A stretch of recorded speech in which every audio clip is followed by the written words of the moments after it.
To those disappointed by my feminine identity coming out in a positive review of Barbie and not just in tasteful cleavage, I can't say that I'm sorry.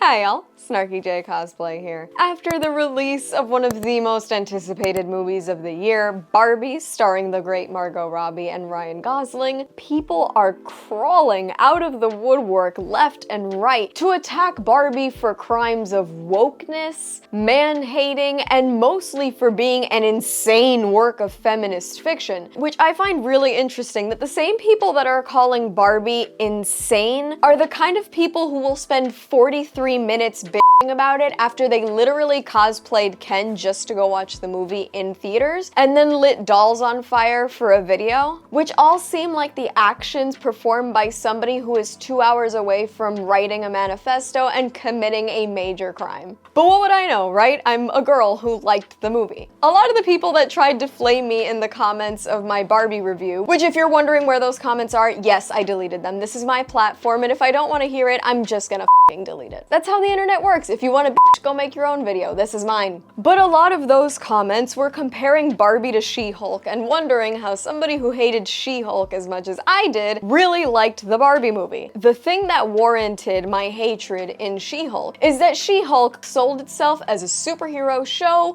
a courtroom drama, and something meant for everybody. The main character happened to be a woman, a female version of a typically male character, but the problem with She-Hulk is that She-Hulk sought to continuously put men down. Every real man in She-Hulk was made to be a misogynist. The ones that she was friends with were idiots. The ones that she slept with were made to look foolish, and none of these characters were ever redeemed. She-Hulk's own cousin, Bruce Banner, the Hulk, ends up having his own very well documented struggles trivialized by Jen in terms of her bringing up catcalling. The problem here is not that she brought up catcalling, which is a very real issue I'll get into in a few minutes. The problem is that she told the Hulk, a notably tortured character, that she understood masking true pain more than he did because of her experience with catcalling. So dead family experimentation and a tragic backstory somehow were compared to catcalling as if catcalling was worse. And it really wasn't, and that was my problem with She-Hulk. Every woman that wasn't She-Hulk in the She-Hulk series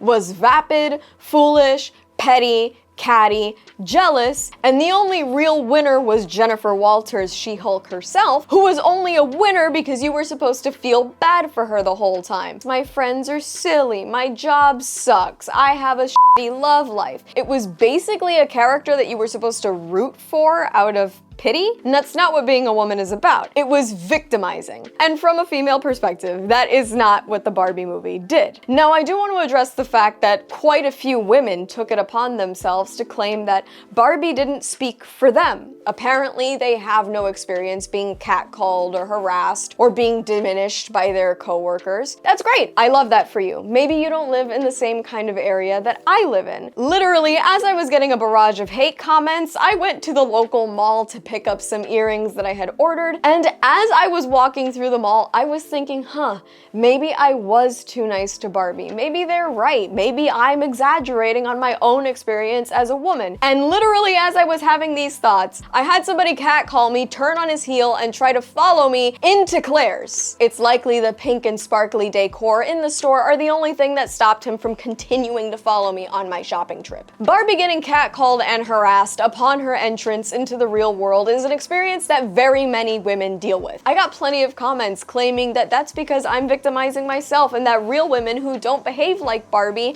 don't get catcalled. I'm a professional. I have a degree in advertising and communications that I went to college to get. I behave like a normal person. I have a family. I drive a normal car, and believe it or not, I don't look like this 24/7. So believe me when I tell you that my pink nails and cute outfits are not a sign that I ask to be harassed on a regular basis. I'm a normal person. I think that maybe there is some truth to the fact that the Barbie movie and She-Hulk do come from similar sentiments, but what She-Hulk did was mock the female experience and also try to expose this experience by continuously putting down men, and what Barbie did was satirize this experience and actually just expose it in a very clever way. The Barbies live in their perfect world where Ken is marginalized, and that's not okay. Right off the bat at the beginning of the movie, Barbie tells Ken, you can't stay here because this isn't Barbie and Ken's dream house, this is Barbie's dream house. You can go wherever. And they even figure out that they don't actually know where the Kens go when the parties are over because they're overlooked. Ken is an accessory, and that's what the Kens are in Barbie Land. So of course, when Barbie goes to the real world and notices that she's an accessory and that women are the accessory, well, this is great news for Ken and bad news for Barbie. And sure, they say patriarchy a bunch of times, and it's so triggering to people who just didn't want to be pandered to, but it's the truth. And through the Kens taking over Barbie Land and the Barbies eventually outsmarting the Kens and taking it back, we see that neither world really works out perfectly. A world where the patriarchy rules absolutely, which is not what they said is happening in the real world, doesn't work because women and men are equally valued. But the Barbies also come to the realization that a world where they're the only relevant ones and the men serve to be accessories is also not okay. Barbie tells Ken he needs to learn to be himself and that he's Kenuff. And she even apologizes for taking him for granted pretty much through their entire existence. So while I can understand that some people might have rolled their eyes at the feminist messaging in this film, I can't understand how anybody would claim that this is a specifically man-bashing movie. It exposed faults and cracks in the foundation of the relationship between men and women, between Ken and Barbie. Either way, I genuinely never thought that there was gonna be this kind of controversy about Barbie. A lot of people in my comments section on that video now are claiming that it was brave for me to come out and give my opinion on this movie. I had no idea that there was gonna be this much controversy stirred up because of a movie about a doll. It's possible that if I cared less about my hair and what purse I carried, that I might have felt differently about this movie, but I am who I am. I spoke up as an honest person and as a woman. To those disappointed by my feminine identity coming out in a positive review of Barbie and not just in tasteful cleavage, I can't say that I'm sorry. I said what I had to say. I don't regret any of it. I stand by the Barbie movie, and I'm definitely gonna go watch it again. That's all from me. I've been SnarkyJay. Thank you so much for watching.